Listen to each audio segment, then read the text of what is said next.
How goes it all? Welcome back to Patterson Properties. Hopefully you guys having a great and exceptional day. Alrighty, we're moving forward, but we're making moves all at the same time. Alright, so today we'll be talking about single family homes, basically, getting down to the nitty gritty.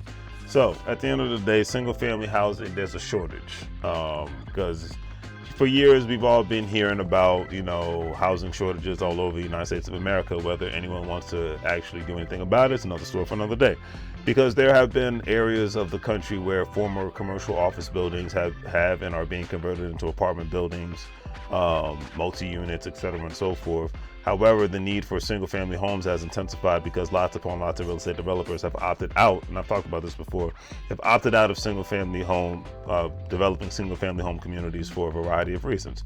So according to the article that I read the other day, taking you to the state of Indiana, Carmel, Fishers, Westfield, or the downtown Indianapolis area, and it's obvious multi-family construction has reshaped the skyline over the past 2 years in the city of Indianapolis. Delivered roughly 6,400 new apartments units in 2024, along with the Carmel and Zionville, Westfield, and Fishers, Nobleville's submarkets, absorbing about half of that new supply. Condo and mixed-use development followed a similar pattern, especially in walkable live, work, play corridors near the urban core. That construction wave is exactly why so many people assume housing inventory is loosening up across the board. In one sense it is. Renters have more apartments and condo options today than they did 2 years ago in the Indianapolis area, and rent growth on multifamily has moderated as a result. But that boom has already crested. Multifamily starts in the Indianapolis metro fell roughly 60 to 70% between 2023 and 2025, and deliveries are projected to keep shrinking through 2026. The supply story renters have been reading about is largely a multi-family story, and it's already slowing down. There is definitely a growing number of families who cannot afford to purchase a single family home, and this is across America, not just Indianapolis, but they would like to at least find a single family home to rent out if possible.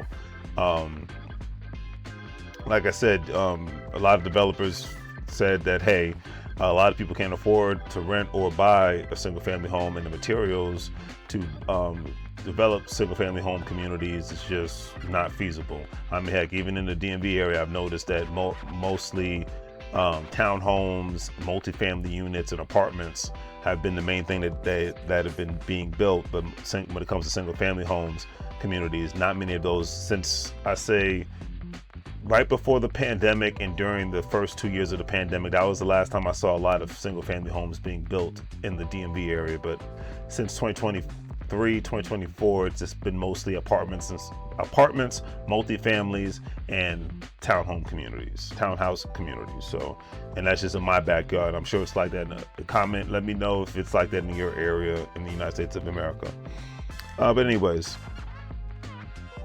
but another thing that is most homeowners who own single family homes nowadays aren't looking to rent them out. They only want to live in them or sell their properties once they're done living there. The article also stated that, in other words, the homes most renters can actually afford to buy are the same homes that have stayed scarce.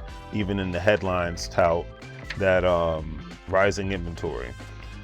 New single family construction has ticked up nationally, but a large share of it, particularly in central Indiana's fastest growing suburbs, is priced well above what a first timer or move up buyer coming out of an apartment lease can typically qualify for. And before I even go forward, remember, a lot of people are not trying to buy homes. Why? Because the interest rates are too high and they just can't afford that either. So it's just like, even if a person does make a good salary, person does have a good credit score, person does have a significant amount of savings, the thing is, at the end of the day, they may not still be able to qualify. It's cheaper to rent than it is to buy a home. So especially depending on the market that you're in. But in the suburbs of the Washington, D.C. DMV area, it's the same as well. One of the main reasons why most renters do prefer single-family homes communities is because they have more space, privacy, better school districts, more pets-friendly, and better environments. Last but not least, a trial run before buying. With mortgage rates still elevated in elevated and entry-level inventory scarce, many renters are treating a single-family rental as a holding pattern while they save for a down payment, not a long-term alternative to home ownership. For property owners, weighing where to put capital and inventory data actually sharpens the case for single-family renters rather than muddying it all up and whatnot. So it's interesting. Let me know what you think in the comment section about, do you see more construction development on the real estate side when it comes to single family homes, multi-family unit, apartment complexes, townhomes, etc. and so forth. Don't forget to check out Patterson L Property. We wholesale real estate in the DMV area, Eastern Pennsylvania area. So, Baltimore, go from there. All right, if you're a stock market investor, crypto investor, individual retirement account investor, don't forget to check out Webull Stash, AcornsCrypto.com, Coinbase. All those platforms you'll be able to make some money move so you don't live broke like a fool. Remember, you can't get fired if you own the company. It's 2026, going into 2027. Can't believe this year's almost over, but it's time if you don't own something. Do the great three things, like, share, and subscribe. Have a great day. Make money move so you get live broke like a fool. It's the same Spanish. Bienvenido a la vida. Welcome to the life.